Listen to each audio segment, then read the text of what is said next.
Bà số sợi bong phôn bàในក្នុងសង្គម YouTube បាទនឹងហើយបងប្អូនដែលចង់អ្នកធ្វើនំបាទចង់បានគោ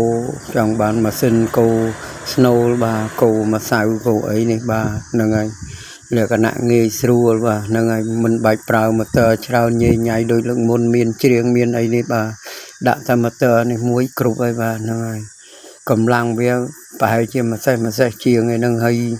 ប្រើតែមួយនឹងយឺតមកល្មមហើយបងប្អូនបាទប្រើបានហើយមិនបាច់ចាំមកមានជ្រៀងមានអីទៀតទេបាទហើយនេះយើងអាចយើងដាក់កង់ដាក់អីហើយរុញទៅប្រឡាស់ទីតាំងអីក៏បានដែរបាទហ្នឹងហើយប្រើស្រួលហើយផ្ទះនេះវា80បាទនេះ80ហ្នឹងហើយរុញទៅប្រើកន្លែងណាមានភ្លើងមានអីទៅបានហើយនេះចាំមើលនេះលបឿនវានេះបងប្អូនមកលបឿនវាមកល្មមហ្នឹងហើយមកល្មមប៉ុណ្ណេះឲ្យមកមិនយឺតមិនលឿនអីទេអាចប្រើបានហើយម៉ូទ័រនេះដូចអត់មានដុំជ្រៀងអីឲ្យបាត់ភ្លើងបាត់អីទេកម្លាំងវានៅពេញហ្មងបាទហើយនេះ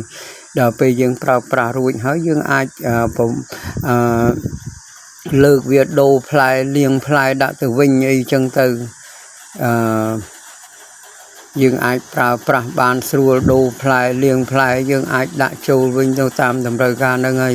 ដាក់អញ្ចឹងហើយបើបងប្អូនចាប់អារម្មណ៍បាទខលមកបាទ012 49 1485 097 71 68 706បាទតាម Telegram ហ្នឹងមកបាទតាម Telegram 012បាទ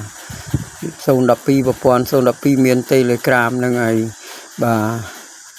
ទបងប្អូនចង់បានអីខលតាមនឹងមកបាទហ្នឹងហើយទំនាក់ទំនងបាទដោយទំនុកចិត្តបាទហ្នឹងហើយ